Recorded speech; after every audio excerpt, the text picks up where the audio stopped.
Buckle in, bitches. Previously on the Lineage of Moonreach, Gorbel and Invisible Willem and myself were talking with Ura and the Gold Dragon. Meanwhile, Tomar was off getting Lance, and we all made our way through the dragon door thanks to Lance. And then we ended up finding this platform, climbing it on up, and then turned out we ended up in a really terrible fight, and Lance got lanced.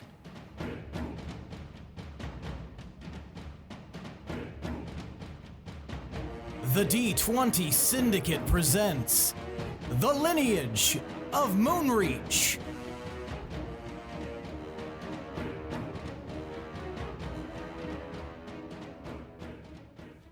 Welcome back to the D20 Syndicate podcast. Hello!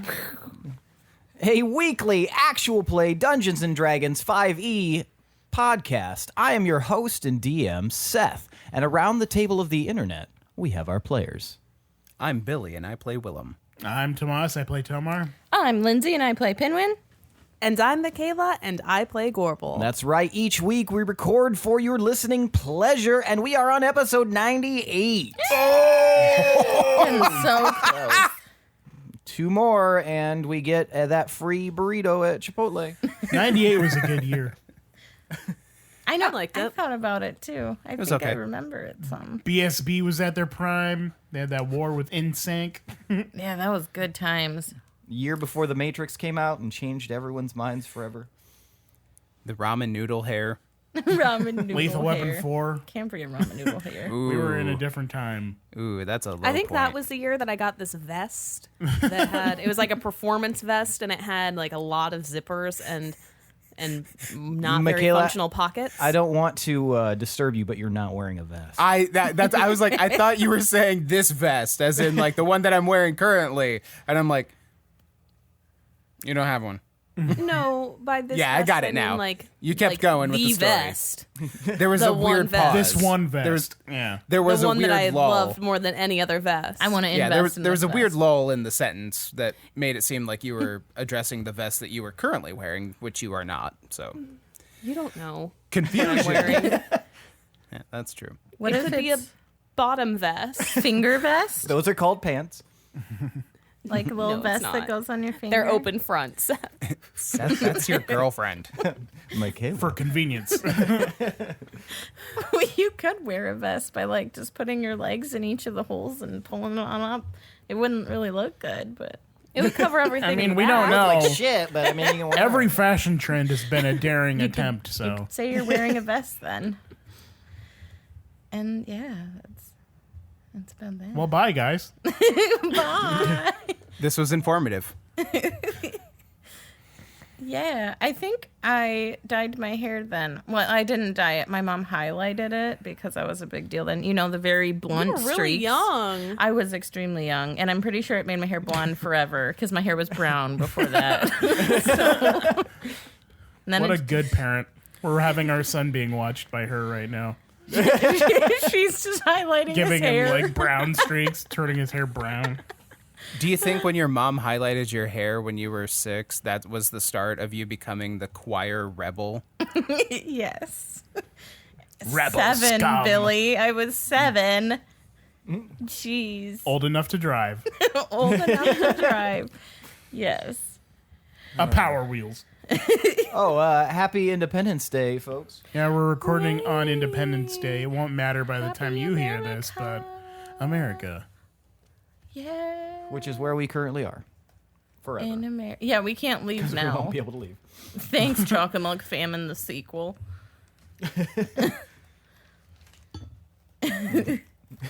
Tried to go to Mexico, threw me over the wall. They had to drive to the 3-mile stretch to throw me over. They hucked you over, huh? Yep, hucked me over like a sack of corn. Why do the picture of you being thrown over just seems so funny, like a beanbag? I just picture your arms flapping like the corners of a beanbag. I like would. the idea of me being thrown off screen and then me tumbling into shot. They're rude over there. I basically imagined you as Jazzy Jeff from The Fresh Prince. And just All right. So let's start. Let's go towards the campfire, guys. There's some warm light being emitted from over there. Whoa. Yeah. Let's move on to the around the campfire question. Hee-haw. Hee-haw. Someone get that donkey out of here. There's an ass in my fire. For tonight's around the campfire question, I'm going to ask you guys what your favorite current possession is. So take a moment to think about it. Do you want to know this so you can sacrifice it? Or so we have to sacrifice it? Don't ask me for my methods. Let's start with Gorbel. I thought he said position. Doggy. So I always ride a horse. I'm definitely going to have to say my speed sandals. I mean, I'm Because? already very fast, but they have just boosted my speed, and it's come in handy a lot. Very nice. Pinwin. Favorite current possession. Well, Sky Voice, I have a trifecta of answers. Is that allowed? No, just one's fine. Oh, no. But I have one for the past, one for the present, one for the future. Do the present. No. As the question was current possession. Not in the future and not in the past, although I'm not sure how you would know what your favorite future possession would be. I was just going to say that, like, what? Just do present, please, Pinwin. But it's so hard because it's a tie between the three. But if you think I really want you to answer this because I'm curious as to what the future possession is. So the past possession, my dad gave me. He didn't leave a lot, but what he did leave was really amazing. I have his goggles, and I guess 4 because his paintbrush is really awesome too. And present. That would be current as well. Yeah. Because you currently still have those. I do. All of these I still have. It's just the use of them. Well, or I guess when I got them. No. What's I don't happening? know. In the present one, my oath bow, which I use very often. You also got that in the past. I technically got all of these in the past, Tomas. I'm not sure how you got in my hole. in the floor, you know? I thought that was see secret. myself out. Don't go through that hole. I need to use it again. It's going to be too obvious. What hole are we talking about? All right, Pinwin. And future. Yeah, and for future, the I guess I don't know if it counts as a physical possession, but it's Ela's voice. I'm going to be using that. I think that's going to be very important at some point in the future. Unless you die. Oh no! Please, Tomar, what's your favorite no. possession? The long beard. It came at a very crucial moment and has served me well so far.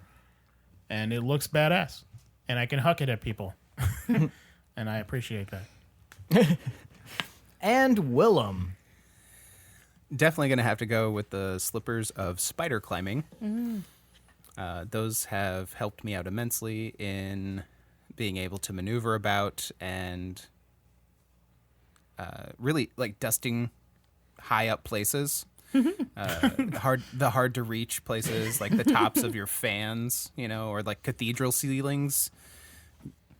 I just feel a lot more useful, and I think it improved my quality of life. Willem, after all this is done, you could start a cleaning service. Man, my chandelier is nasty. I've got just the thing, sir. Allow me. You just shoot him and take his money. Shoot him and take his chandelier. This is mine now. Yeah. And mine. Whoa. I think this have you proves ever... that Sorry. Go on. you give us some good shoes. Yeah. Have you ever thought, Billy, that you could just wear the slippers stand on the ceiling, shoot the ceiling with your web arrow, and then slide down like a spider. Ooh. Yeah. Creepy. That's hot. All right, y'all motherfuckers ready for a battle? Jeez, man. No. I don't. I'm scared. Well, get ready, because that's what's about to happen. I hope you guys have your D&D Beyond accounts open and looking at your spells and shit. That's a good What if we don't? warning. Please don't. That's why end he us. said as such. Can you re-describe the last few moments of what happened? I will. So, as you guys may or may not recall, and for those of you listening at home, you entered this cavern-like place. It's a large cavernous room. It expands beyond this, but for the purposes of the battle, those will be roughly where the walls are. There are pillars strategically placed throughout this cavern. In the center here is a large platform that is about 30 feet from the ground. In the center, a gem that has been glowing. Above, which would be very difficult to draw, just assume where you're looking from, is a seal directly above this crystal. A likely excuse. And you guys, on Lance's prompting, went up to the seal to try to stop it, because he indicated that this battle cannot end as long as that seal is active. Well, only some of them went up, right? Yes, it was Pinwin and Gorbel Gorbel? and Lance. Oh, was it you, Willem? Sorry, I'm trying to remember who exactly. I was up there. Okay. And then Lance was fired upon, and from the magic of the gem, and he fell apparently to his death on the ground, roughly in this area. And so on the platform are an array of those hooded figures, and just as things were coming to a close, a large dome had appeared around the area, encompassing roughly this entire space, and you guys watched as, after a few moments, it moved forward, and there were some bones on the ground that immediately disintegrated. Like So extra Lance is- anxious. No. Lance is in the area that's getting almost engulfed by this sphere of influence. It's roughly in this capacity. We should probably pull Sorry, I him wish there was out. a easier way, but yeah. And then as that kind of happens, and you guys are kind of shocked by him tumbling to the ground, all of a sudden the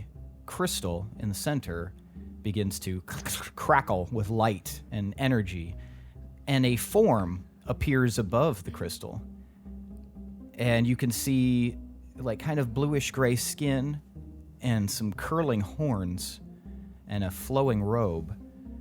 And it takes you a moment, but you guys see someone that you have only seen in a memory.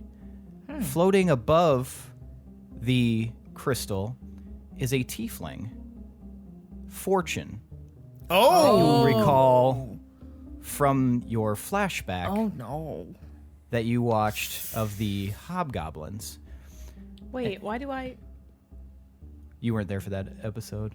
Oh, That's when you were out of fuck is town. Fortune. Is that when she was taking Hey, pictures of puppies? he said you listened to that episode, so is I he? did, but you guys weren't memorable, I guess. Whoa! Shots fired. Is that what, Mika? Is that when you were taking pictures Now we're gonna of be fighting. puppies? No, I think that's when I was doing the wedding dress shopping. Yes. Yep. Okay, and so, but there's one other thing that you guys notice about Fortune Please tell before me it's anything else good. kind of rolls out. That may have largely gone unnoticed until now that you can see her in the flesh. She bears a striking resemblance to the Countess. Oh no. That I thought explains the a lot. Countess was an elf. She is a half-elf. You got to start telling us what these other halves are, man. Hold on, did the Countess have horns? No. No. And she was bald, right? So, Yes. like, how was she even concealing that? Concealer. Is she wearing like a Just put a skin cap? lump of that on top of your horn. It's gone. There may be another additional explanation, but there's no time for that now because the Fortune, the tiefling warlock, if you'll recall correctly, raises her hand into the air and she says, "Hello, wolves." Are we supposed to talk to her? Is the combat still happening? Wait, does Gorbel actually know about Fortune? Yeah, you would have been there and saw it. Would we know her name? Yes, you would all Okay. know her name. You would have felt, probably from seeing that vision, it was very immersive, if you'll recall. So it would have been almost as if you were going along for the journey, since you were seeing it through the eyes of the people involved. Okay. Like seeing Fortune, is an old that friend. you? It is I, Fortune. Thank you for coming here on such short notice. Anyway, this is all part of the final purpose, and so I'm sure you understand what has to happen here today. No. Nope. No, I do. No. No. No, I don't. Please catch us up. Fill us in. This will probably be very painful. And she raises her other hand, and everyone, you're going to re-roll initiative. Fortune, no. 17. 14. Fortune favors the bold and sassy, which is always- a barbecue sauce. We can opt to not go first. I think it's right? sweet and sassy. Or am Fortune I- favors I the like sweet 20 baby There's red. a lot of barbecue sauces, Mika. a lot that are sassy. There's definitely a bold and sassy somewhere. Willem, what'd you get? 30. 30. All right. Jesus. And Oh, good. Pinwin, you got 23? Yes. Rolled a Jeez, nat Will. 20. Wowza. You have a plus 10? I have a plus 10 You to are a initiative. salty dude. I am a whore. You're a horror for starting battles, I guess. That I checks feel out. like the last few encounters I've just rolled completely shite. So this is like kind of making up for it.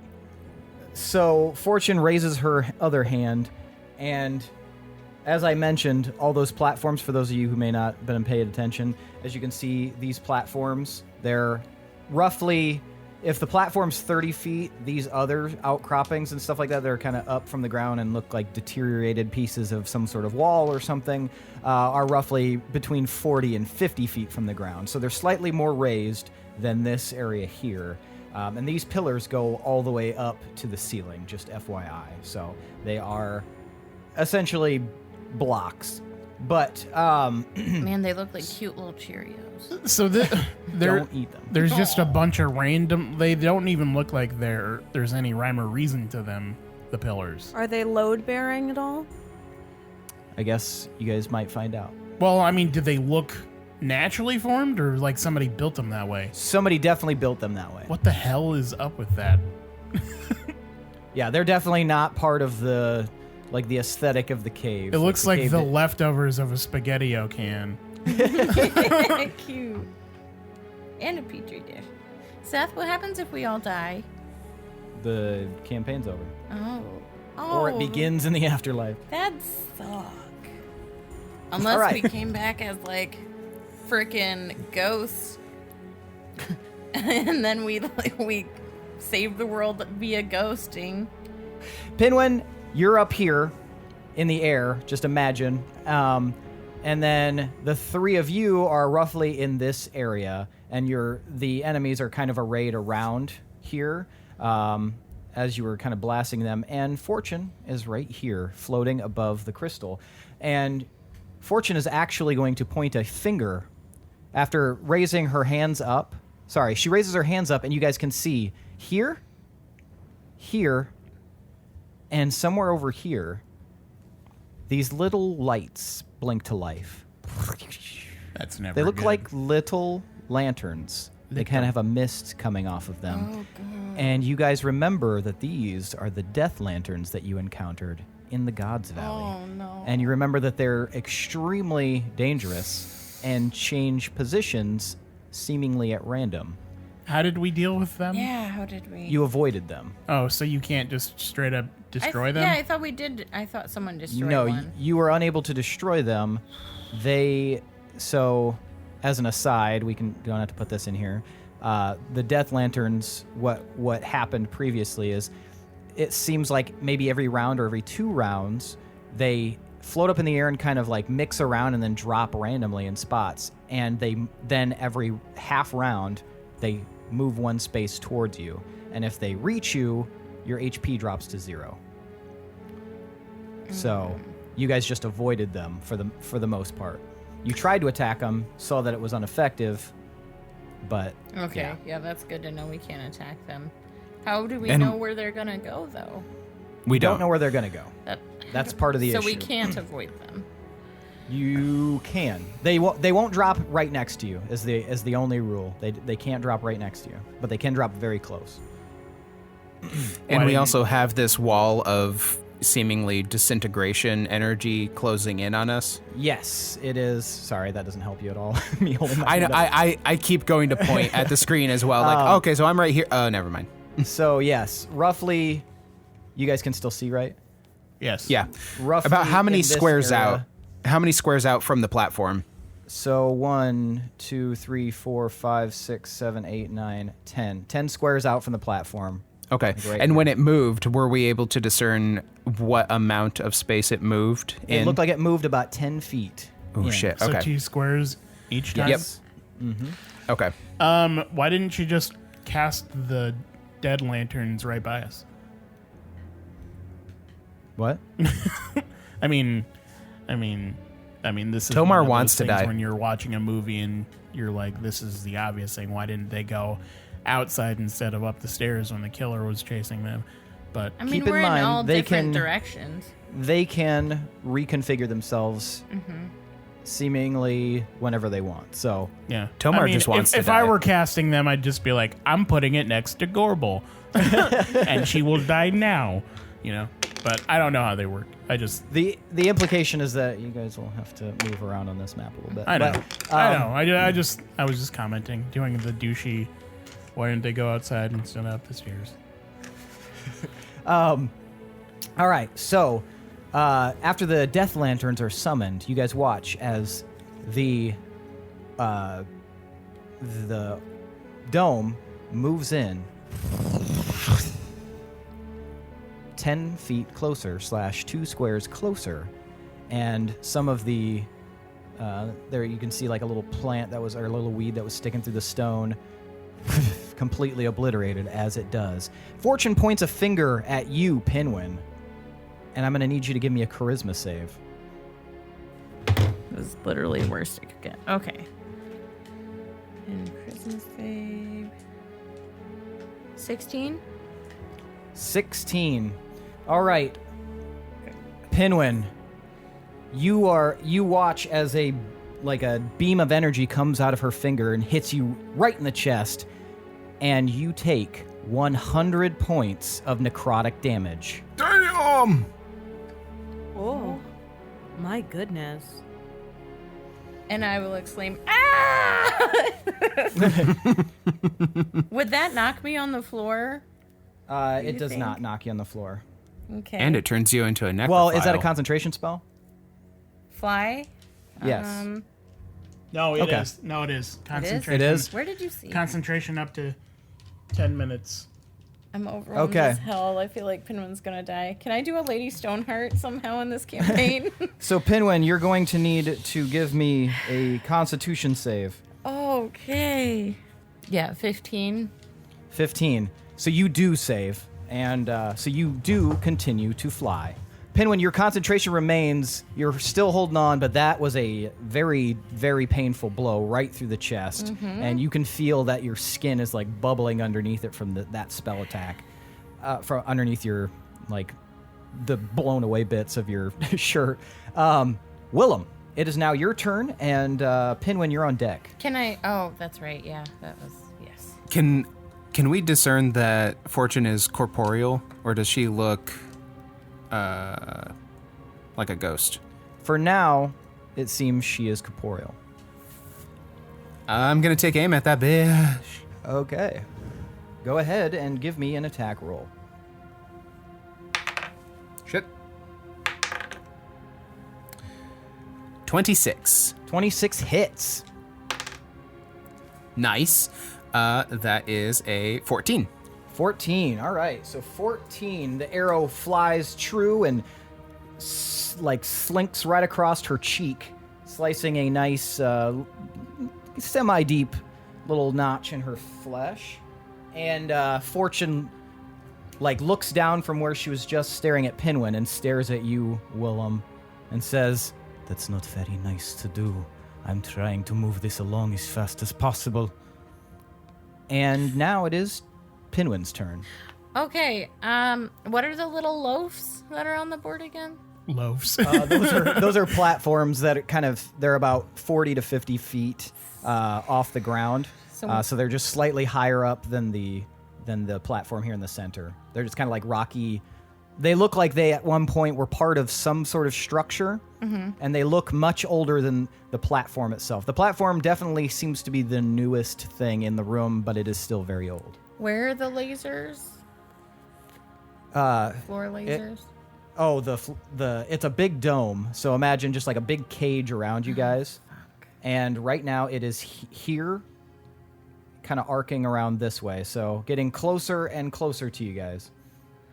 Oh my god. Well, after getting very badly damaged, I'm going to quickly fly down and try to kind of hide behind a pillar. Which pillar would you like to hide behind? Well, I'll probably want to be kind of close. So maybe the one top right of that platform. Well, keep in mind you have Right there, yeah. You have the range of your bow too. You don't have to be close if you don't want to be. Right. So and just for everybody's sake and remembering, these do go all the way up to the ceiling, so you wouldn't have to fly down or anything like that. You could just fly straight and get behind one of them. Okay. I guess that might be good because of the friggin'. Well, the dome laser thing. That's came true. From the dome ceiling is too. well. The dome is coming from everywhere, and it's closing in. Yeah. It's not coming from the ceiling. So yeah, that's a reason why you wouldn't want to be too far, I guess. Okay. So I'm gonna go ahead. I can cast a spell. Can the flying down? Oh yeah, I'm not going to fly down. You can cast a spell that's not concentration. Let me redo that. Otherwise, you fall. So if you were going to go there, it would be roughly 1, 2, 3, 4. You'd be looking at about 25 feet of movement, and I think, what do you have, 60 feet of flight movement? Yes. Yeah. So you would be almost halfway through your flight movement, so you'd be fine to get there. Okay. Where are the deadlights again? One is here, one is here, and one is over here. Yeah, so that'd be a good column to go to. Which one? The one I was planning? The one that Seth was pointing at, or that's the one I the planned far on. right one, even, if you can make it there.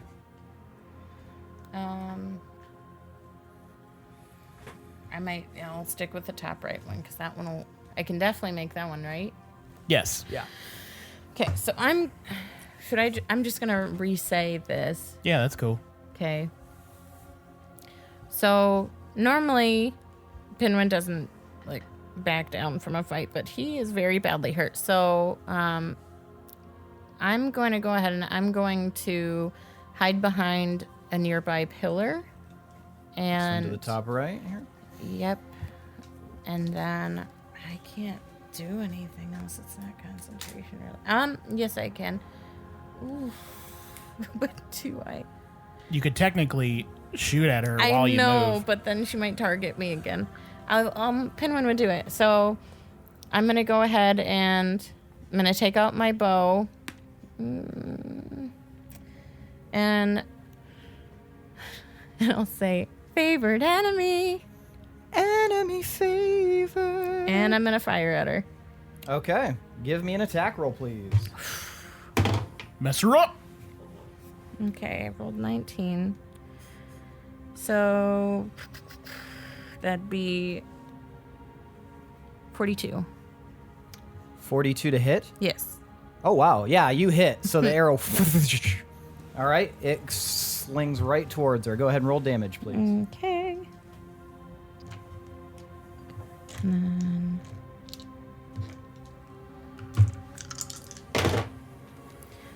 All right. So 12, 14, 18, 23? 23 damage. 23 damage. All right. So... And can I fire This- again? yeah, you'll be able to. The arrow flies across and like takes a little chunk out of the fabric of her robe that she's wearing and in the shoulder, and you can see a little bit of blood kind of fly off as it like lances just past her. Good, so she can bleed, and I'll go again. That would be... And then Tomar, you're on deck, just FYI. Oh, right, I have advantage here, too. Duh. Oh, I rolled the exact same. 26. 26 hits. All right. Boy. 6, 7, 13, 15. 15. All right, 15 damage. So another arrow, pretty much right in the same spot. Just that was rude.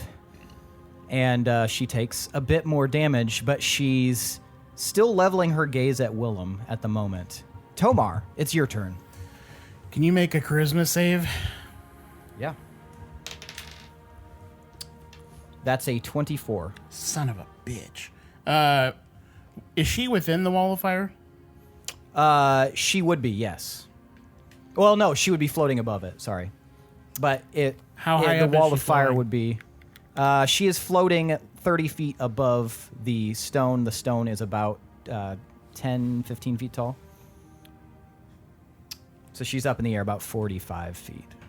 Okay. I am gonna use my BAM card. Woo! My, Oh, my first last- one for this arc. Last BAM card. I want to try and cast Resurrection on Lance, and bring him back into the fight. I'm gonna touch my hammer to the ground of the platform, and I'm gonna try and essentially use a divine intervention, and I'm gonna say, "Light of the Soul Forge, wash over my fallen friend, show him the true meaning of divine energy," and then see what happens. All right, so you speak those words, and no sooner have they left your lips than things start rumbling around you guys. The platform starts to shake, and you can almost hear like a coo, coo, coo of a hammer striking an anvil. And suddenly, there's a flash of light on the ground. As far as you know, something has happened. All right, that's my turn. Woo! All right, fortune favors the Willem, and she is going to point again. God damn it, fucking phone. There. I'm sorry. One sec. Are the cultists still hanging out too? They haven't moved ever since all of this went down. The minute Fortune showed up, the cultists just stopped. Do they still have a turn in the initiative? No. Huh. So they were unaffected when she got hit? Nothing changed? They were unaffected when she got hit, yes. So that at the end of each of their turns, they would have been taking wall of fire damage. But if they're not in combat, I'm not sure what's supposed to happen because they're technically They're just still... going to they're just going to continually take the fire damage. All right, Willem. She's going to point her finger at you and says, "Feeble." And she blasts this energy seemingly directly at your head, and I'm going to need you to give me an intelligence saving throw. Oh, no. Oh, do you know? No, oh, no. Why? No. It's Feeble Mind. That will fuck you up. Oh, no. You do not want to fuck this save up. Watch me. Oh, God, no. He's saving against Feeble Mind. Oh, why are you laughing so much?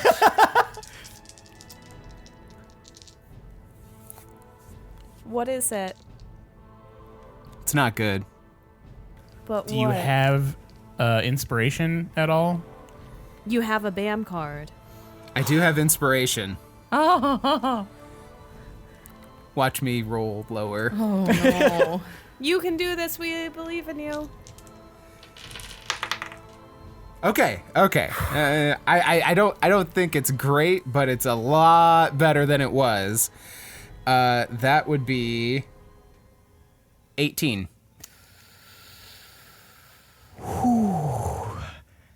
Willem, you felt something grab onto your mind and almost as if it was trying to tear it asunder, but with something inside of you, you fought back and threw this spell off. You're still going to take 31 points of psychic damage. However, the effect of the spell, the real effect of the spell, does not find you. Jeez. All right. Billy, you I should rolled a read 13. Feeble Mind to see what it is, because it is fucking nasty. It puts your intelligence at 1. So Oof. I think it's we what Excellent. Herstag cast on Yeah. Rightus. on Rightus the Righteous and Yeah. just made him into just a vegetable, essentially. Yeah, because you Nice. have to keep rolling the intelligence save to pass. But if you fail it the first time, your intelligence is 1. So you're like never gonna succeed on it again. You're just gonna be a veggie forever. Damn. It's- I rolled a 13 on that second one, and I have a +5 for my intelligence save. Mother of God. Yeah. So just FYI, guys, there's some pretty drastic shit in this arsenal. I so can tell. I'm scared. be on your guard. I think this Gorbel, is how you want the campaign to end. Gorbel, it is your turn. All right, so I have some questions. Yes.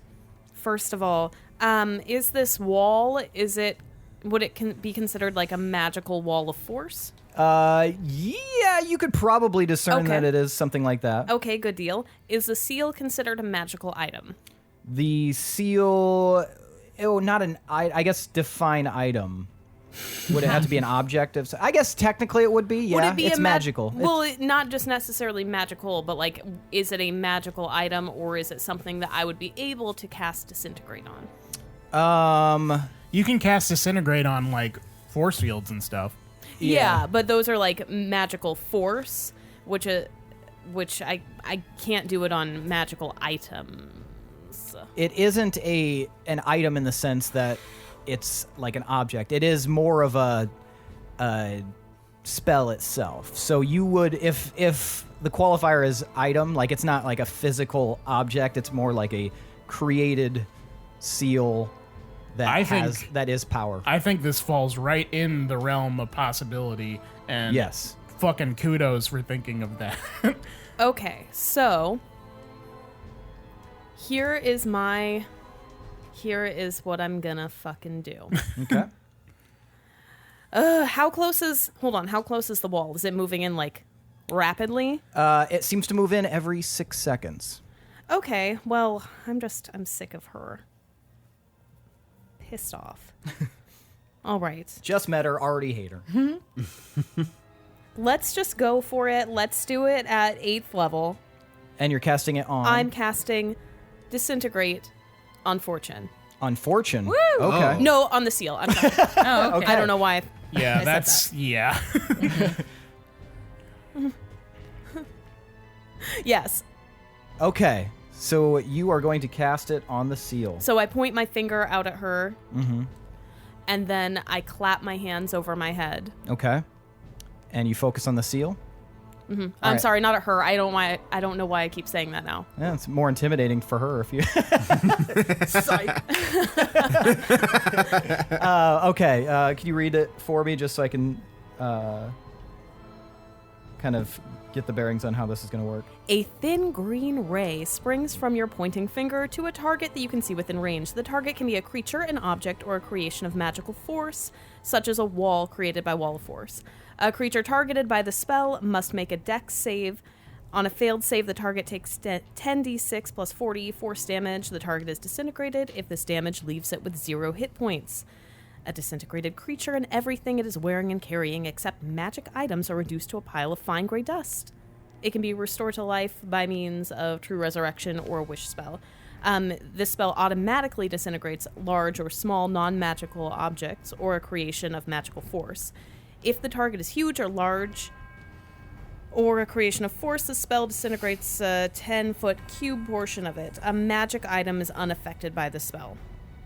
All right, so Gorbel, you point at the seal, and this blast of energy, like, kind of emanates because you do the clap, and then Pinwin, you're the closest to the seal. You watch as it just, it looks like it has a bunch of cracks on it, and then suddenly, Yes! blows away into gray dust, and the wall of magical energy also disappears. Hell yeah. Okay. Is Fortune good. still there? Fortune is still there, Bitch. Yeah, Gorbel. unfortunately. Ah! But yes, you have disintegrated the seal, and that actually causes Fortune to wheel her eyes right on you, Gorbel. Oh! Wait, Careful. Can she She actually gonna try and attack make you me numpty. right now? It's not her turn. Oh. You never let me do anything. This is a boss. But you, They have different hey, rules. I'm a boss babe. You can have a point of boon for that, but especially because she's about to lift her hands in the air again. Give me 1 second. Does it look like she's gonna do a spell? It sure does. Can I do counterspell? You Yes. sure can attempt. I'm gonna do counterspell. Don't forget I hate to add. you. Don't forget to add your jack of all trades to it. Heck yeah. Heck yeah! Yes. Okay. What level are you yeah. at for counterspell? I'm gonna cast it at 7th level. Okay. I hate you. All right. The spell seems to not work. Oh, She shit. tries to cast something. Her eyes narrow as you yell back, counterspell, or whatever you do. No, I stick with what I said. I hate you. Oh, okay, I got you. I thought you were just saying that. Non sequitur.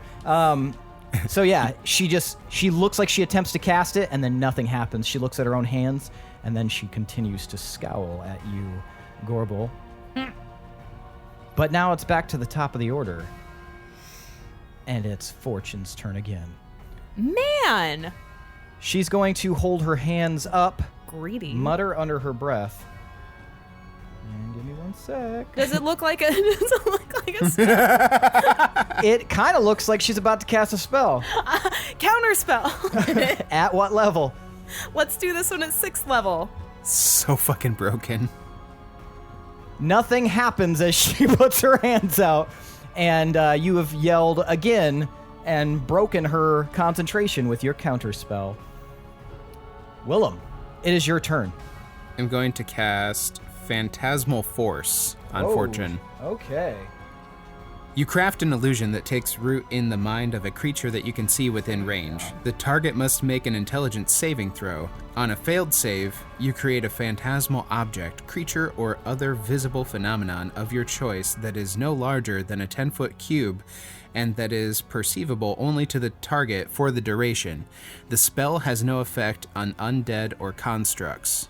So, kind of rolling the dice on her not being undead. The phantasm includes sound, temperature, and other stimuli, also evident only to the creature. The target can use its action to examine the phantasm with an intelligence or investigation check against your spell save DC. If the check succeeds, the target realizes that the phantasm is an illusion and the spell ends.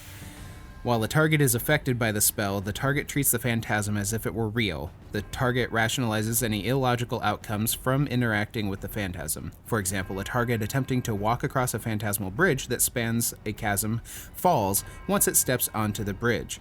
if the target survives the fall, it still believes that the bridge exists and comes up with some other explanation for its fall. It was pushed, it slipped, or a strong wind may have knocked it off. An affected target is so convinced of the phantasm's reality that it can even take damage from the illusion. A phantasm created to appear as a creature can attack the target. Similarly, a phantasm created to appear as fire, a pool of acid, or lava can burn the target. Each round on your turn, the phantasm can deal 1d6 psychic damage to the target if it is in the phantasm's area or within 5 feet of the phantasm, provided that the illusion is of a creature or hazard that could logically deal damage, such as by attacking. The target perceives the damage as a type appropriate to the illusion. I love that spell. It's like Freddy Krueger, basically. Absolutely. It's fucking amazing. And I'm going to conjure up Rayelodian. All right. Rayelodian? Yep. And he's going to immediately start berating, belittling, and attacking Fortune. All right. Unfortunately, No.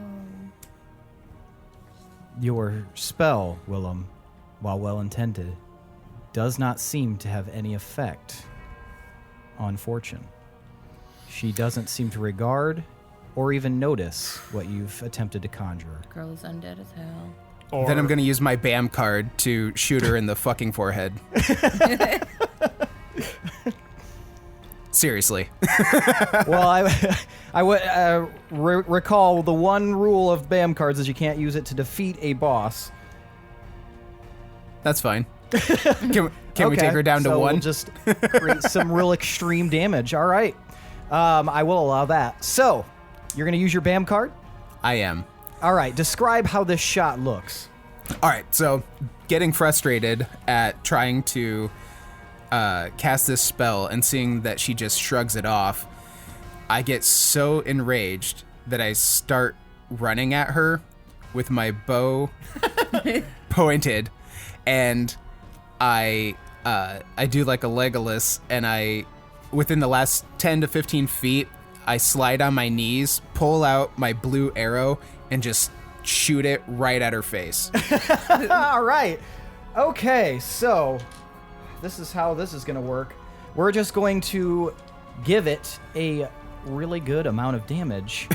And we're going to say that does 150 damage, direct shot to her face. So you hear the and her head is engulfed in this intense explosion of blue and red light and flame, and smoke just kind of billows off of her, and you hear and suddenly things start happening. As the smoke clears, you can see that there is a considerably sized hole in the side of Fortune's head, revealing kind of like a rotten core on the inside. The blood, while still red and still liquid in some respect, is a bit more stagnant than you might think. And instead of like exploding outward, it kind of dribbles down very viscously from the wound. Also, you notice as she's standing there thrashing still, the gem in the center of the platform begins to flicker. Okay. Suddenly there's a rumble everywhere, and you guys watch as those platforms around, all of these, begin to slowly lift up out of the ground as what appears to be water begins to fill the room from some unknown source. Jesus. And give me 1 second here. And suddenly, the entire room fills with water. And you guys see this. Willem's favorite. It fills with water, but also several what appears to be magical seals Oh, Jesus. appear. The death lanterns disappear. And now there is this amount of water that pretty much goes all the way up to the platform. Oh, fuck. Wow. Hey, Seth? Hey. off topic, but is this because you were watching that show, Floor is Lava? It is not. Surprisingly, this is not what started that. This is one of the fights that I've been working on for. I just really like video game fights that change levels, but I've been working on this since probably the beginning of the campaign, trying to figure out where it would go perfectly. And I felt like this is the time for that fight. Mm-hmm. But that's a really good question. And the gem becomes like, they didn't have a green, but the gem becomes like a green color and is still like magically like undulating. And these little seals apparently appear, and you guys watch as Fortune kind of disappears out of view and goes over to this one. And suddenly it starts shimmering, and it looks as though she's receiving some sort of health benefit from it. Her head starts to slowly seal back closed, and she looks as though a little bit of her stress and anxiety and angst has abated a little bit. Pinwin, it's your turn. We're doomed. Okay, question. So, I'm trying... What... Did Ura say that when the seal is broken, that then the dragon's released? The gold dragon? Then it's free? Is that... Said a seal, though you're not certain whether or not that seal that was in the ceiling is the same seal. It's a ceiling seal. Sailing seal. Okay, so... Is there anything else that looks similar to a seal, or did that seem pretty seal-like, like the most seal-like? That seemed pretty seal-like. You would assume that based on what you can see, if that wasn't the right seal, it is either not here or hidden. Okay. I'm going to cast... So I'm going to cast Sending to Ura and see... Well, hold on. First, before I do that, is the door closed in this room? Did it close behind us? Or was it just an open door? No, it did close behind you guys. Okay. You know... I'm still going to do it. I'll cast Sending to Ura, and I'll just say... Hi, it's Pinwin. Is the dragon freed? We need your help. Love, Pinwin. And the pixie receives the message, but you watch as it goes towards the ceiling, and it looks like it can't quite get through. And it like pounds its little fists on the ceiling, and then looks down at you frustrated, and then disappears. Oh, man. Well, I kind of wasted that turn then. Shoot. And, okay. Then I'm going to go ahead and I guess I'll just do... Wait, can I cast Hunter's Mark as a bonus action right now? Would that count? Or since I already casted a spell? Yes. It's a concentration spell. Oh, I'm flying. Fuck! Flying! Was Sending a concentration spell? I don't think so. No. Okay. Then, with my lack of options at the moment, I think I'm going to go ahead and I will just... actually, boons don't Are you take- able to do any other actions after you cast a spell? Bonus like action. shoot? Is message Sending is a full sending action. You can't do an attack. Oh, okay. So I am donezo. All right, Tomar, it is your turn. Who all is it within like a 30-foot radius of me? It would be Gorbel and Willem, because you guys are all still about here. Because Willem's like around here now, and you two are right here. All right, I'm gonna yell to Pinwin, "Get by me!" And then I'm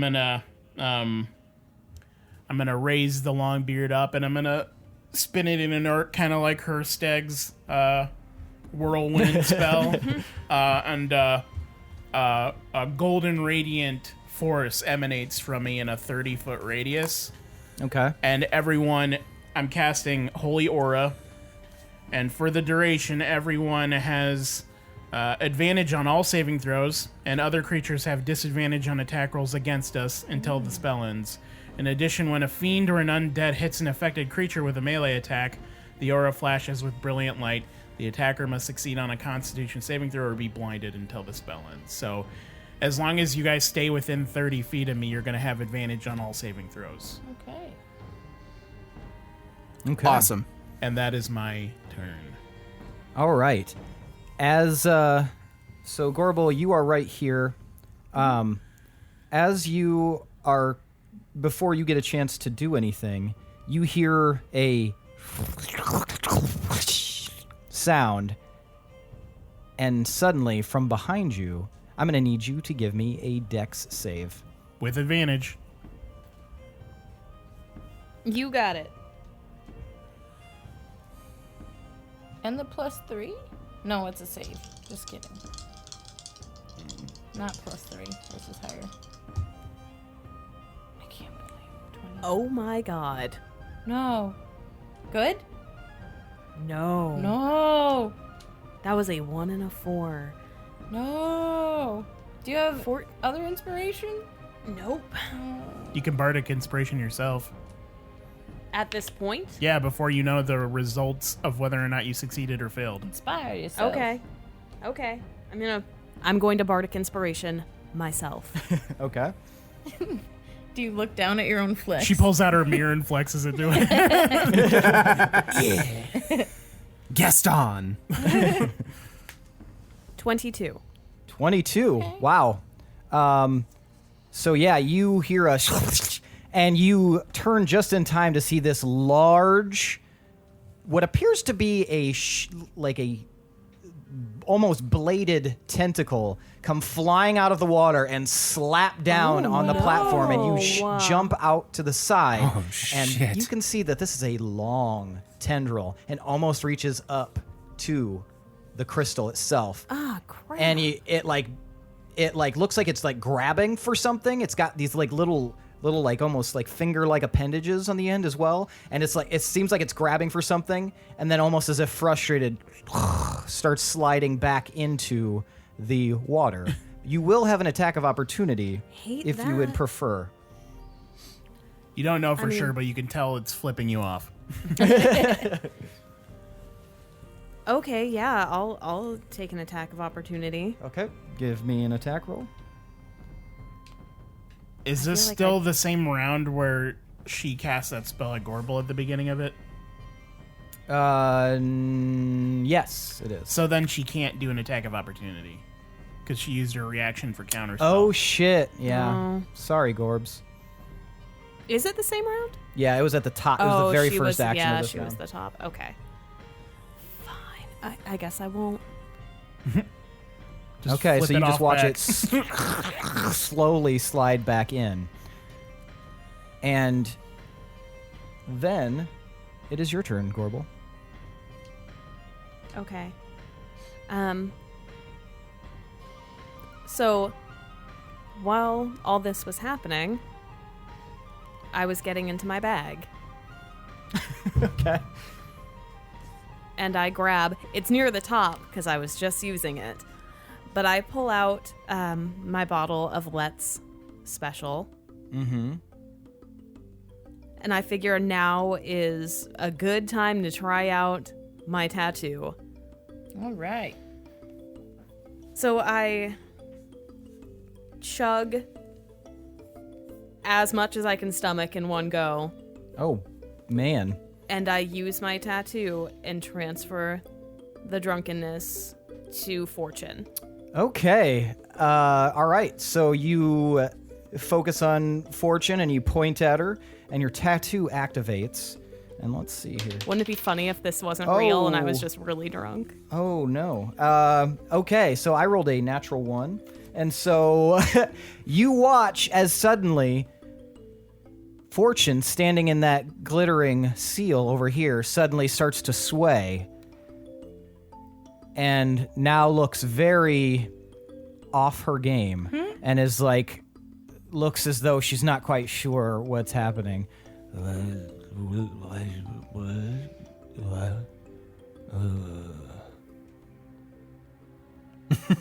And it's her turn. So unless you have something else that you can do. Well, I'm assuming it's a stretch to ask if that's that would be an action.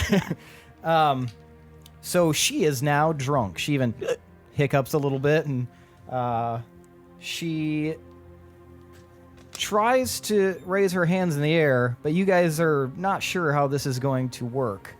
And she kind of under her breath and weaves her fingers through the air, and you guys see the water start to light up a little bit. And then nothing happens. All right. Willem, it's your turn.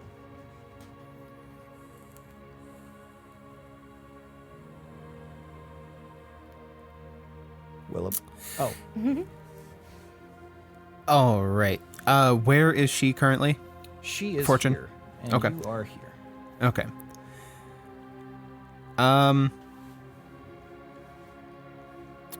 What's the gem doing, or what's it been up to? It is currently green and kind of rippling energy. But other than that, it hasn't been shooting out any blasts or anything like that.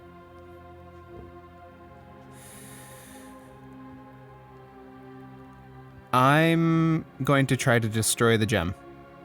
Okay. So you're going to attack it? I am. I'm going to pull out the blade of Kariki Anj Okay. and do an overhead swing on that bastard. Okay. So you do an overhead swing. Go ahead and give me an attack roll. All right, so that's going to be a 16. A 16. It seems as you bring your blade down, it kind of it's just kind of a glancing blow. It kind of didn't feel like you got a really good swing on it. Feels like it's a bit harder than you might have anticipated at first. Okay. And these seals that appeared that are glowing all around the room, do those seem corporeal? They're not. They're very they're made of energy. Okay. Man, I'm going to run from my current position to the pillar that would be in the top left quadrant closest to the platform. Okay. This one? Yep. All right. Gotcha. And You're leaving the safety of the holy aura. And I'm going to, with my running momentum, I'm going to take a leap at the pillar and feet first to get my spider slippers on that pillar and start climbing. Okay, so you guys watch as Willem jumps forward, starts racing, and then jumps off the edge of the platform, feet first, and sticks right to the pillar and starts climbing up. Because I don't like being that close to that water. And I was really hoping that I could just break the pretty thing and make all the bad stuff go away. That's a valiant effort.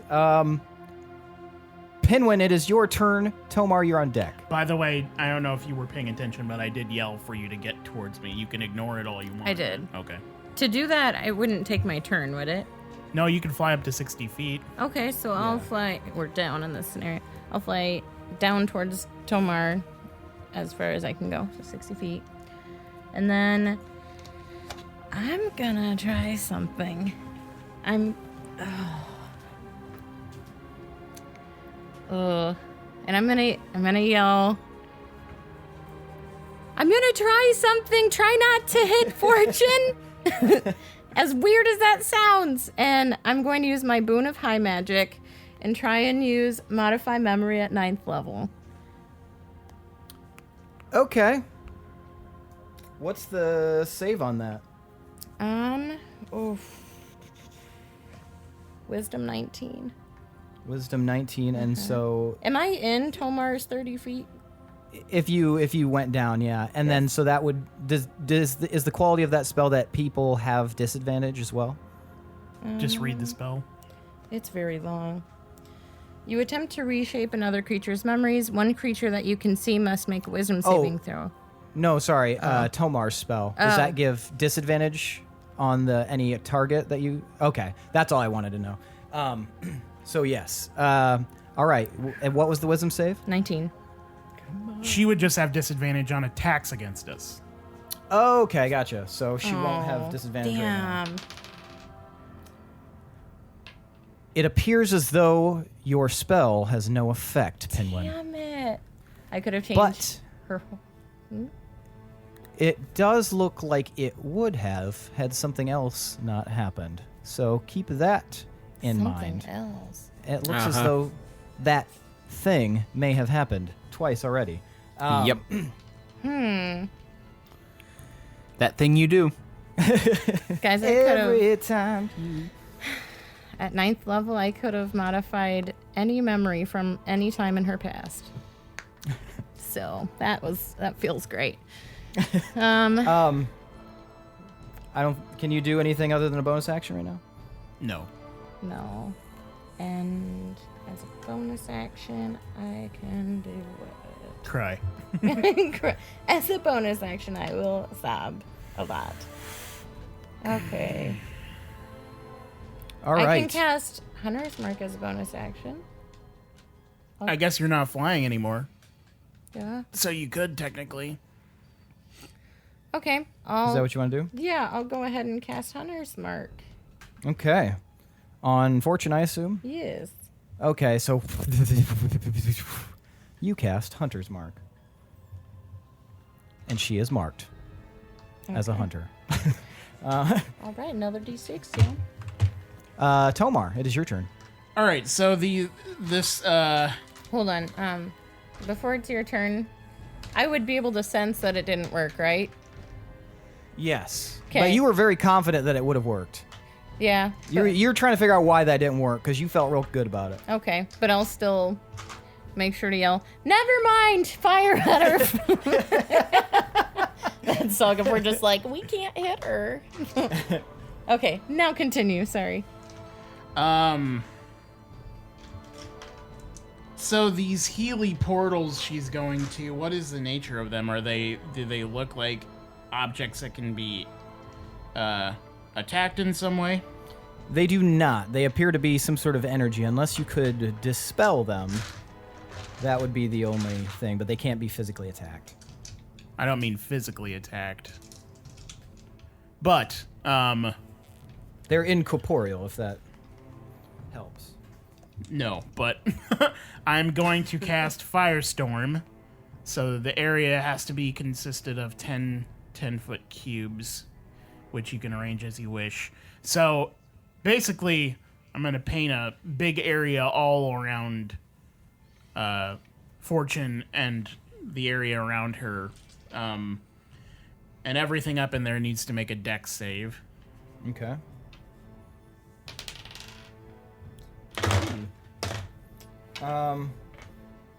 That's a 13. Okay, so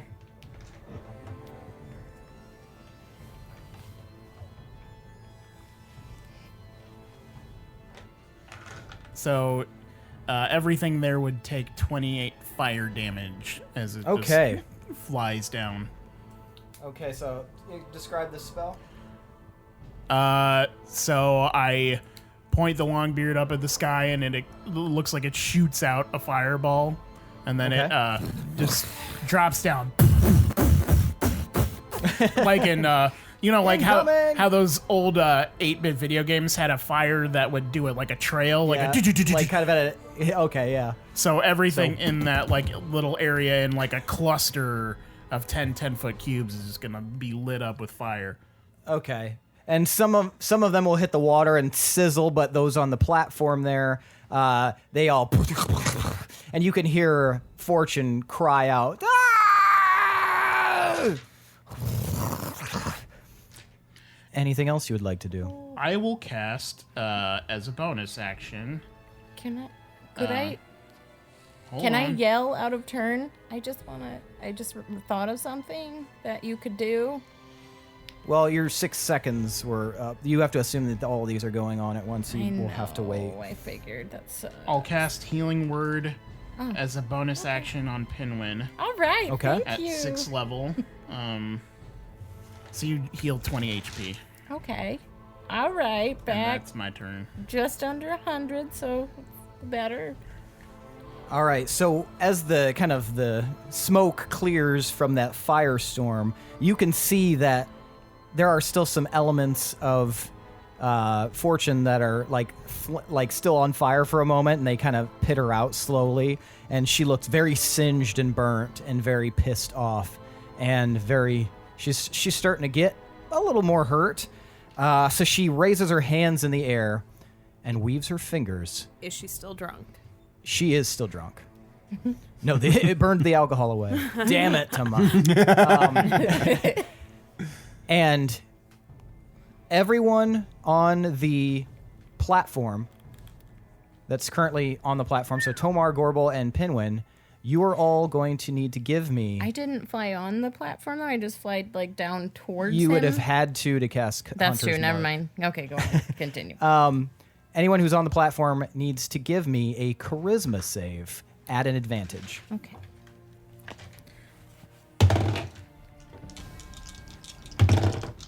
Oh, thank you. Okay. I cannot stop rolling ones. Do you want a different D20? Natural 20. What's your modifier? 6. Okay. 22. Okay. 25? All right, you guys are all fine as what appears to be a bunch of droplets start dropping from the ceiling. Some of them seem to come up from the water itself and start to fill that platform with an obscuring mist.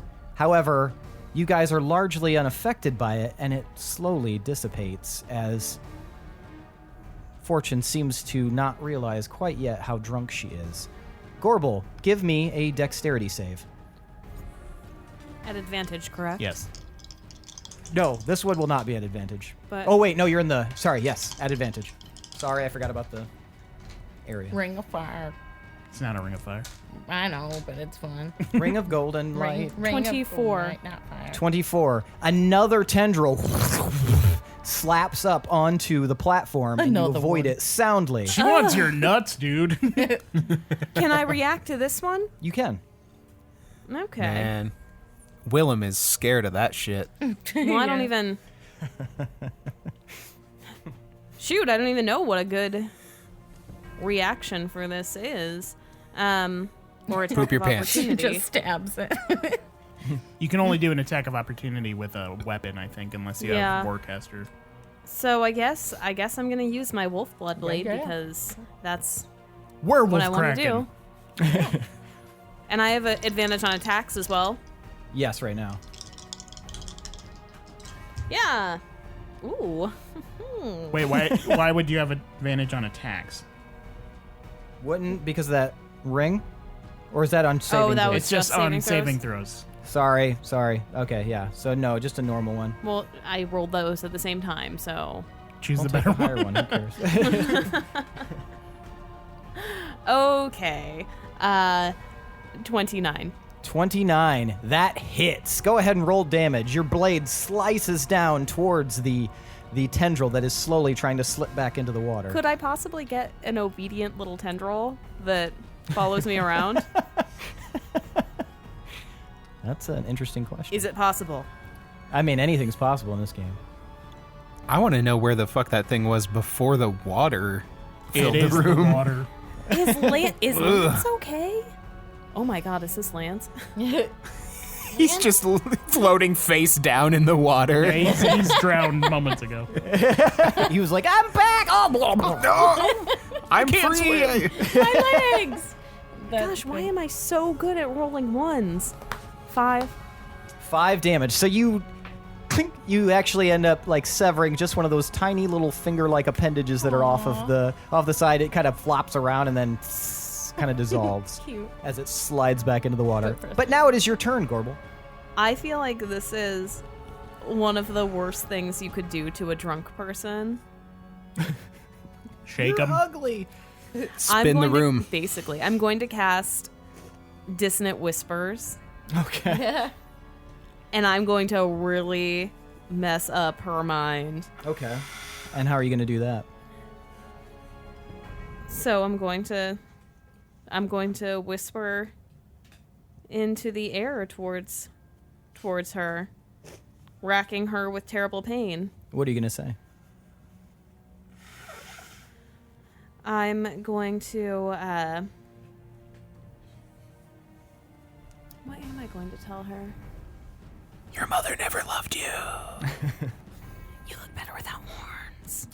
This was a bad choice. That's what you're going to say? What's the save on that? It is a wisdom save of 19. Oh, yeah, she doesn't save against that. So, what's the damage?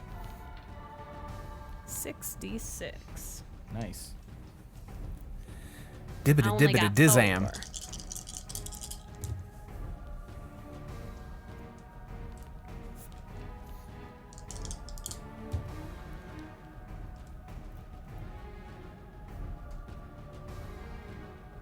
25. All right. So she starts grabbing her head as something is obviously torturing her quite badly,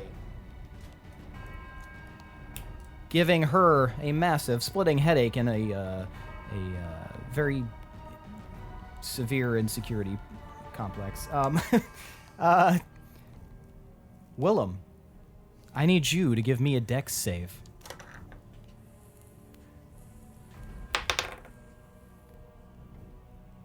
28. All right, so you watch as a tendril starts twists its way up around the pillar, coming right after you out of the water. No. You are able to leap up slightly as it comes up, flashes up, and then misses you, and you land back on the pillar, and it slowly starts sliding back down, giving you an attack of opportunity if you would like to take it. I'm gonna swipe at it with Ariki Kanj. All right. Give me the attack roll. 20 hits. Nice. That's twice that I've rolled an 8 on a D8 today. Nice.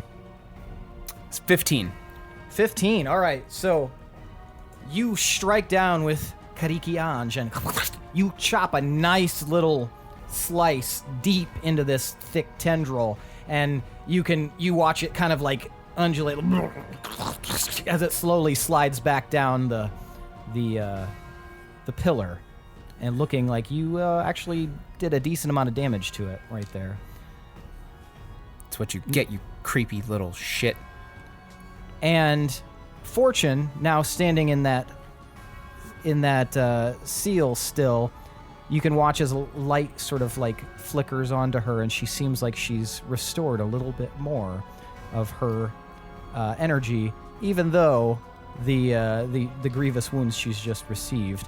She puts her hands up, almost as if praying, and starts muttering under her breath and begins to cast a spell, when suddenly you guys watch as the shadow of wings appears in front of you, and Lance yells, "Counterspell!" And her spell fades, and Lance, with full wings, is floating there right here, and Fortune seems very frustrated by this. And Lance kind of looks over at you, Willem, since you're the closest, and he just winks at you. And Willem, it is your turn. Seeing Lance and getting super excited about him flying, I'm going to leap at him. Okay. Okay, her stag. I'm going to try and grab him by the legs. Okay. And upon success, I would like to plant my feet on the bottoms of his feet. Give me acrobatics, please. Because that's a 10-foot leap, so we'll see. That's probably That'd not too bad be for you. so cool. Yeah, I have a plus 17 to acrobatics, and I just rolled a 19, so... Yeah, it works. So you guys watch as Willem, just without prompt, just immediately leaps off of the pillar, grabs Lance around the legs, and basically fuses the bottom of his feet to Lance's feet, and Lance just kind of looks down at you, Willem. Hello. Hey man, thanks for the ride. And then I'm gonna action surge. and then I'm gonna action surge, and I'm gonna shoot at Fortune with my bow. Okay, all right. Give me an attack roll. 27. That hits. 14. 14. All right. You blast her right in the shoulder, and she cries out in pain. Excellent. And that's my turn. All right. Pinwin, it is your turn. I wouldn't be able to discern with that stone. So since the modify memory failed, would I be able to tell if it's because her memory has been modified previously from a spell or from the stone in her head? That is a very good question, but there's a much more mechanical reason for that. It feels like to me, and I don't want to metagame, but the way Seth was kind of saying it implied to me like she used one of her resistances, like her legendary auto resistances, because he said it would have worked otherwise. Oh, I see. Yes. Okay. You know what? That hand of yours has really become a problem, and I'm going to try Ensnaring Strike at 8th level. Okay. Is that a concentration spell? Yeah, do you need concentration for it? Yes, but that's okay because I'm on the platform. You have correct? Hunter's But Mark you also going. have Hunter's Mark. Can I use my boon to hold 3 Hunter's Marks, even though I haven't casted 3 yet? Oh. I don't remember how it works. I forgot that you had that. Then yeah, probably. Yeah, you'd be able to. I will go ahead and use that effing boon. Do you need to know the name of the boon? Yes. Real quick. Okay. That would be... Oh, wait, that's the one boon with- of multi-shot. Okay, gotcha. All right. Boon Cool. of multi-shot. All right. And I'm gonna go ahead and... Yeah, so yeah, Ensnaring Strike at 8th level. Okay. What's the save? That would be... Strength? Strength 19. Just hoping she's weak as hell. Okay. Are you going to attack? Yeah. Because it doesn't activate unless the arrow hits, correct? Yes. Okay. So go ahead and roll your attack. Lucky to be lucky and have it. Wait, if I have to keep the lower one, right? Okay, so I rolled a 1, but I have halfling luck, so Okay, so re-roll that. Why do you have to keep the lower one? What do you mean? no, I'm okay. So I rolled a 1. I have halfling luck. Does that? So normally I have advantage. So do I roll? Can I roll 3 times? Since I have luck. Yeah, you re-roll. Okay, If you have I feel luck. like Yeah, we've it's- encountered this. I just don't remember what we decided. Yeah. Okay, thank goodness, because I rolled a 2 and this is a 14, and that's much better. 27. 27 to hit. Yes. You hit. All right. So you do regular damage, oath bow damage, another d6 for Hunter's Mark, and then they're Ensnaring. restrained by vines. Yes. Correct. And what is restrained condition? Let's Um, double check here. Roll your Me? damage. No, he's Oh. looking it up. Okay. Yeah, I better. Don't forget your extra This d6. is gonna be a lot, and I decided to do it at 8th level, so that's a lot of d6. Maybe I shouldn't have done this. No, you should definitely have done this. Okay, well, there's a lot happening, because that's 8d6 for just Ensnaring Strike. That's awesome. That's good. That's good damage. 5, 6. Yeah, but if So she's just restrained creature's conflicted. speed becomes 0. It cannot benefit from any bonus to its speed. Attack rolls against this creature have advantage, and the creature's attack rolls have disadvantage. The creature has disadvantage on dexterity saving throws. Billy, now you have Could it have advantage. restrained? Could it Sneak have attack that restrained her bitch. hands? What? Would that like restrain her hands? Like I'd imagine it wrapping around her. I don't know. No, because it doesn't like paralyze them. It just makes it so that they can't move from the spot. So I think Sure. essentially it grabs them around the legs. Okay. That's okay. Okay. It's count time. And I rolled the also have a highest 2. D8 I can. So D8 plus 5. So 13. 48. So 48 damage? Yes. Damn. All right, so you blast her with this attack, like, and it gets her right in the chest, right in the collarbone area, and it sticks out of it. And she's just like, oh, that's not cool. You can shoot her again. It's very cool, Pinwin. Thank you. That's what I thought. And this time I'm going to shoot at her hand specifically if I can. Okay, that'll be a higher DC to hit. That's okay. I try. That's not as good. 23? 23 does not hit the hand. Does it hit anything? No, it kind of gets close to hitting the hand, but kind of sails right by. Okay, that's okay. But you have already done some pretty grievous damage. Yes. Tomar, it is your turn. Make a dex save at disadvantage. That would be an 11.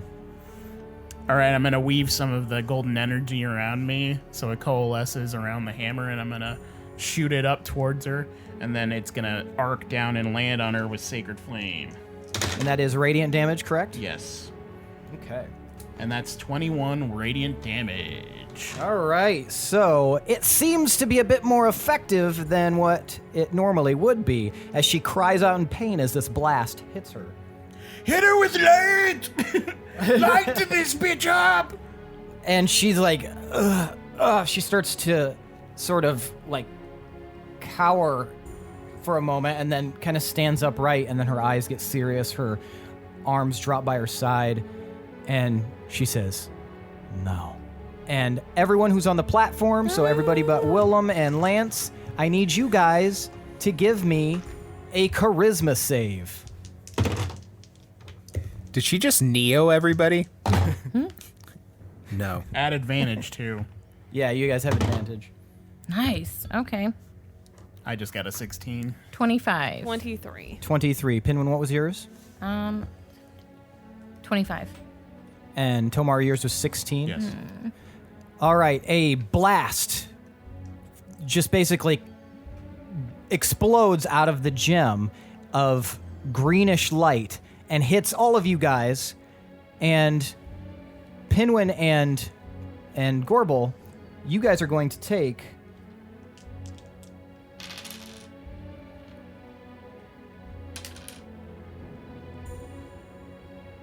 56 damage.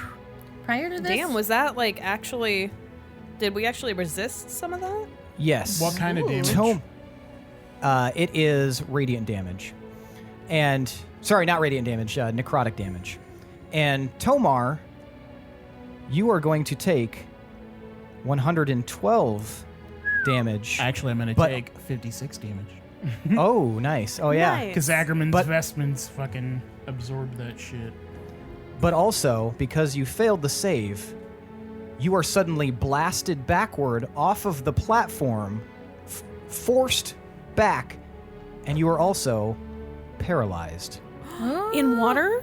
And you fall into the water and begin to sink towards the bottom. Bitch. Oh no. Was his Gorbel, it's your turn. question, was his healing spirit still going before I didn't this have a happened? healing spirit going. You did. You I had cast Holy it. Aura Oh, Holy and then a Aura. healing word on you. Healing word. So that was a one-time thing? Yeah. Poop. Okay. And for your benefit, Tomar,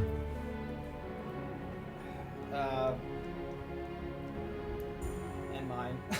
Paralyzed, you're incapacitated, cannot move or speak. You automatically fail strength and dexterity saving throws. Attack rolls against you. I see it. Yeah. Okay, gotcha. And then just so you guys know, any attack that hits the creature is critical if it's within 5 feet. Okay. Oh. So, seeing Tomar just go all limp noodle into the water, I have a question. All right. I turn to my god and I say, do my sandals work in the water for swimming stuff? You're a god. You. Me? You. Yeah, you can use them. I mean, Will they increase my speed in the water? No, they will not. Well, that's stupid. I guess these are not my favorite item anymore. But nevertheless, I dive in perfect form. Okay, so you drop 30 feet. You still have some. You still have some space, and it looks like it's a lot deeper than it was before.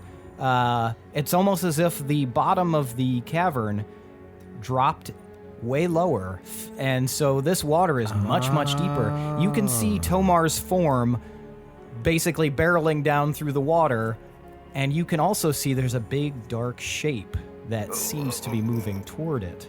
Very cool. Very cool. Okay. Okay. Another question. Mm-hmm. So I have the boon of speed, Okay. which increases my speed by 30 feet as a bonus action. Does that work in swimming? That will work under any terrain. Okay, I use that for my swim Okay. to get to Tomar. All right. You would be able to reach him in that time if you really trucked along there. I'm trucking. Okay, so you, like an arrow, through the water, and you reach Tomar. Yes. So I he can't do anything. My God. Whoa. So We're screwed. I kind of like swim up and kind of get him on my back, and I'm holding one of his arms over my shoulder. Mm-hmm. And then I'm swimming as fast as I can to get us to air. Yeah, you would be basically like in that spot at the end of the turn because of how much you used getting there and getting to him. However, I need you to give me a dex save at a disadvantage, Gorbel. Oh. Oh wait. If you're paralyzed, is your spell still going on? I can't take actions or reactions.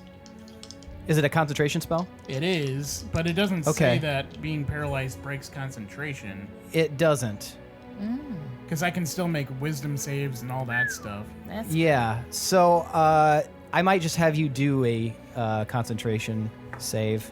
I should do my constitution save first. Sorry, to constitution save. Yeah. maintain- Let's see if I maintain concentration when I got hit. Do it. fun. Yep. Woo! So I can't move, but I'm still like imagining a holy aura around me. So you can tell that Gorbel is in this situation. Gorbel, you will not have disadvantage on this. It'll So I'll just cancel have out. regular times. Okay. And what was this?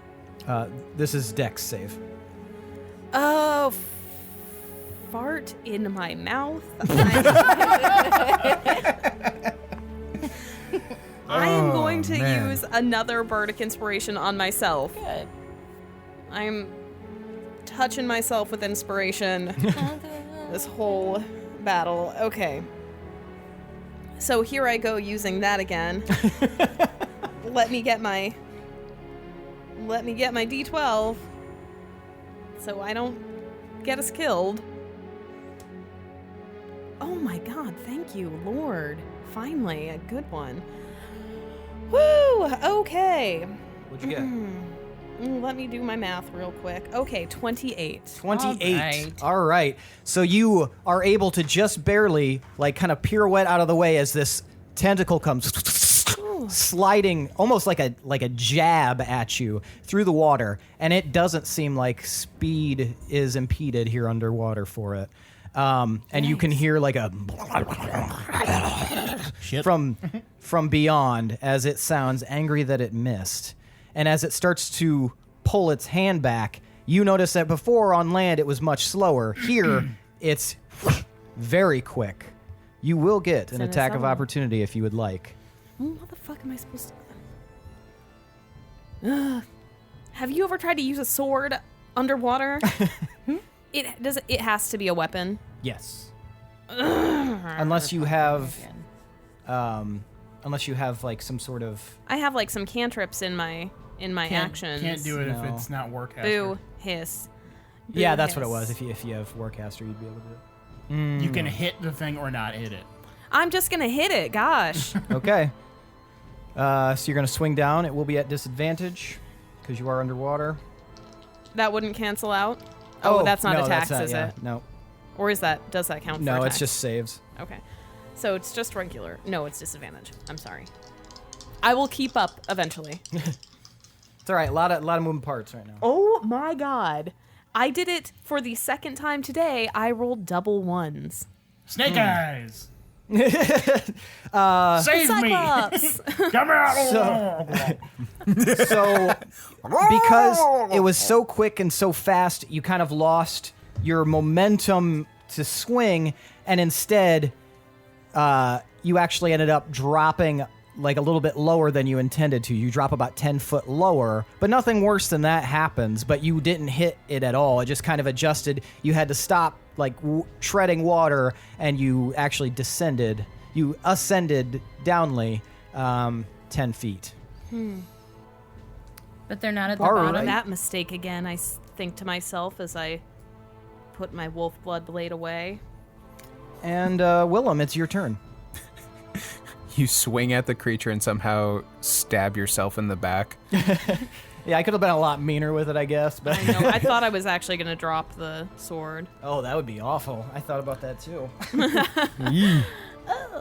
I assume we're still flying. Are we hovering in place?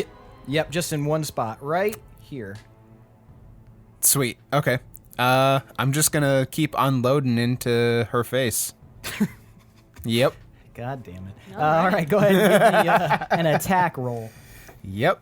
I said what I meant. And I have advantage now. So I'm gonna take that one, and that'll be 26. 26 hits. Excellent. And since I have advantage, Yeah, that counts as a sneak attack. Go ahead and give me some damage.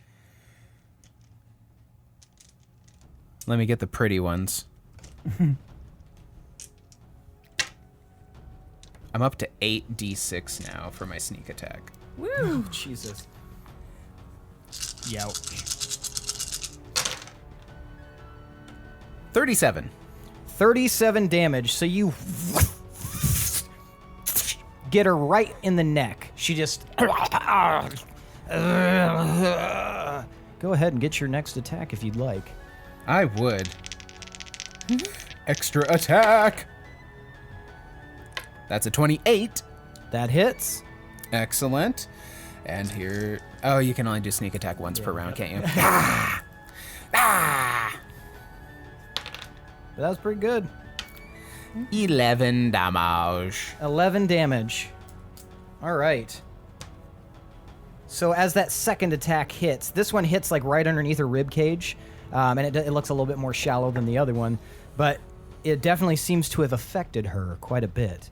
And suddenly she's shaking in the middle of this circle.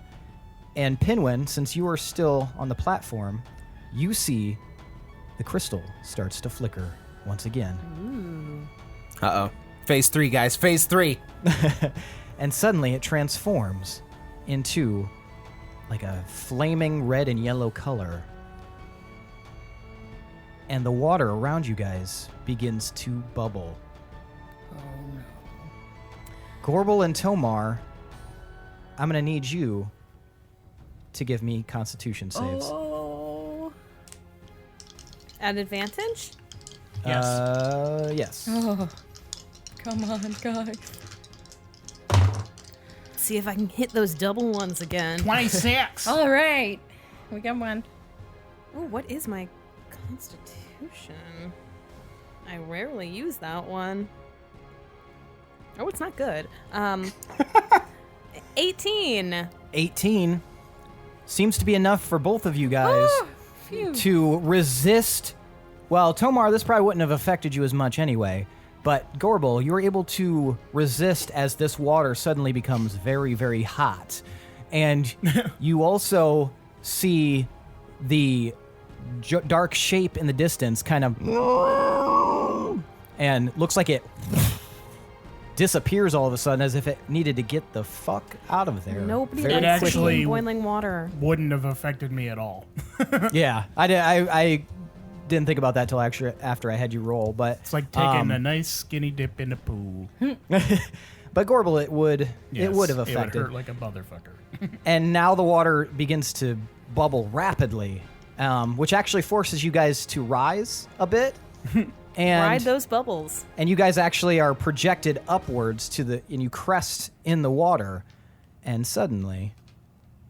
It's like when you're boiling beans. At least you don't have to swim. You're just beans. Am I paralyzed for a certain duration, or do I make saves? You'll make a save on your next round, or in your next turn. Suddenly, the dungeon has shifted. Suddenly I peed. And everything is on fire. This is my domain. If only As you guys weren't crest, though everything seems to, like, the bubbling turns into flames, and you guys are just able, we'll say, get onto the platform as it changes.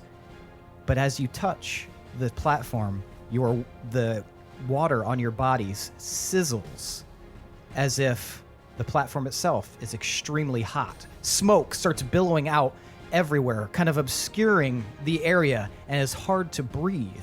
As you guys stand there, you guys realize that all of you in this room, everything that you are going to do in the next phase will be at a disadvantage because it's so incredibly hot in here. It's so hard to concentrate on anything other than the extreme heat and flames that are slowly rising up out of the floor. And that's where we're going to end for the night. Does that count towards me? Maybe not. I'm only wearing Probably not. sandals. Tomar's just walking around like, the hell is wrong with you idiots? Can I climb on your back, Tomar? Absolutely. Your paralyzed back. Yeah, I'm just totally unable You to move. become surfboard. So, why don't you guys tell me why you deserve 5 points of boon? I feel like we all did a lot, but it was for nothing. Yeah, a lot got blocked. I mean, we're in phase 3 of the combat, so we did stuff. I disintegrated the seal, Yes, that you was sure awesome. did. That was.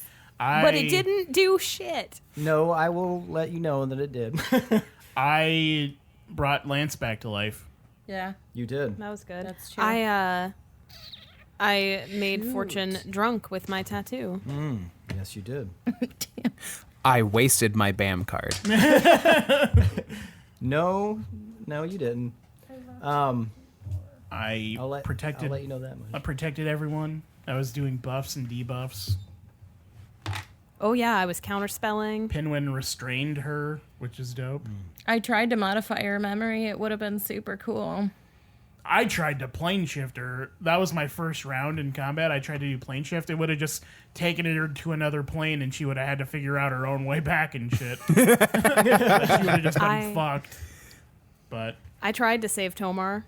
You did. you did. That You was did cool. save me. I don't have resistance to drowning. But can you imagine if he did? Hey, does my fish heritage help me at all in those situations? In name only. Dang. Okay, cool. Awesome. Love it. All right. So you guys will each be bequeathed with an extra 5 points of boon. Yeah, so 50 was what we were going for. Yep. All right, I hit it. Exactly. Okay. Now it's time for tonight's MVPC. Yeah. The most valuable player character. You guys will vote on who deserves an extra 5 points of boon. And what you'll do is you'll hold up the number of fingers corresponding to the person that you want to vote for. Just for the audience and your benefit, Willem is 1, Tomar is 2, Pinwin is 3, and Gorbel is 4. Now I will give you a moment to decide, and then we will vote after I count to 3. 1, 2, 3, vote! All right, we've got 2 votes for Willem, 1 vote for Tomar, and 1 vote for Gorbel. I actually meant this to be for Tomar. I apologize. That makes way more sense. I am so sorry. I was like, me? So we've got everybody hold them up again, the correct ones. We've got 2 votes for Tomar, 1 vote for Willem, and 1 vote for Gorbel. Tomar, why'd you vote for Gorbel? She saved my life. You don't know if you want it to be saved. Oh, I want it to be saved. And No, you don't know. Shut up. I'm trying to give you props. Paralyzed. What do you know? She saved me, and she thought to disintegrate that field, which was dope. I loved that. Very nice. Pinwin, why did you vote for Willem? It was so hard because everyone seriously was amazing, so I literally had to roll. But I thought it was super, super sick when he did the acrobatic thing and then landed on Lance's That was feet. really cool. Yes. That was so cool. I really liked that. You can have one additional point of boon, Willem, for that really Sweet. impressive thing. How close- Actually, yeah, I'll do that. But How I was close going to are say you? inspiration, but yeah. You want? Oh, You're one away, Willem? Oh! Quick, say something funny fast. Your mom. Can I say 20? Can I say Not good enough. 24 funnies? Fast? I will let you attempt. There was an attempt. Willem, why'd you vote for Tomar? Per usual, he just has a grab bag of awesome shit. He was raining down meteors like the special in Streets of Rage. He was bringing people back to life for me to fucking hang glide from. And just being an all-around badass with the buffs and debuffs. Like, just general OP, as usual. But it's awesome. Very nice. Gorbel, why'd you vote for Tomar eventually? Side glance. I am sorry. I feel like an asshole. Shade thrown. I voted for Tomar, and it was a tough choice, but I voted for Tomar. It was super cool that he was able to bring Lance back because I think that Lance is going to be very helpful. And also, mostly because I was rolling so terribly, so the advantage really, really helped.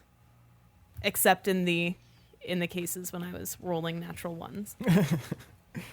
All right, I guess that means tonight's MVPC is Tomar Ironfist. Woo!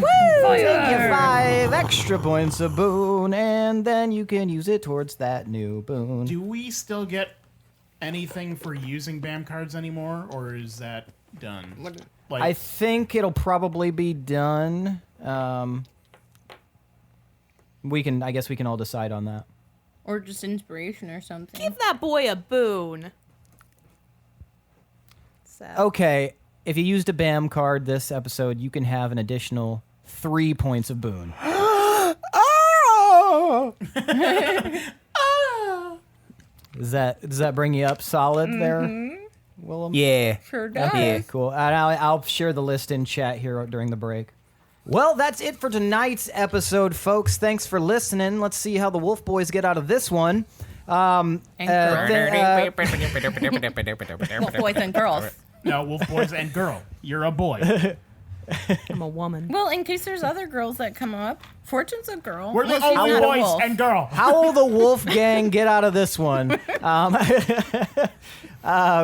But yeah, thanks for listening, folks. Thanks to Chad Piper for that awesome intro song. Thanks to Adrian Von Ziegler for that beautiful background music. Thanks to all of you listeners. Please consider checking out our Patreon. Check out the tiers. Make us warlocks. And check out our social media. Like, subscribe, and rate us on iTunes. Let us know you're listening. Leave a review. We'll read it on air.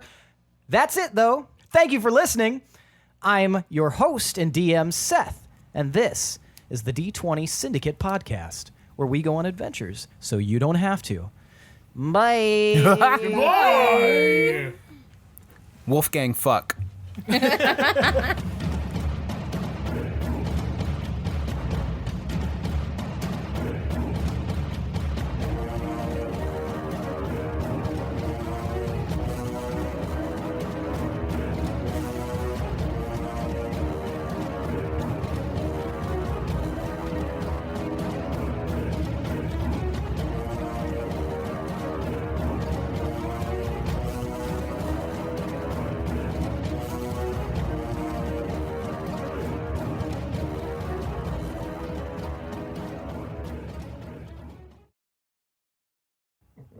Oh, I'm sorry. That was Riveting. disgusting. I apologize. Riveting. Me and Mika don't do that.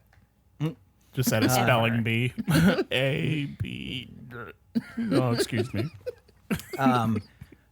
Wait. Can we address that Tomas thinks that a spelling bee is just reciting the alphabet? Hey, you don't know what I was spelling. I was spelling absinthe. You never know. Lots of words are spelled with an A and a B in succession. Abracadabra. You abstard.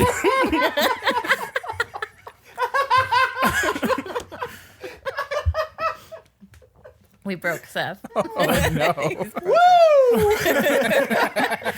God damn, that got me good. I didn't even I was just not even really paying attention to what he was doing. I wasn't either.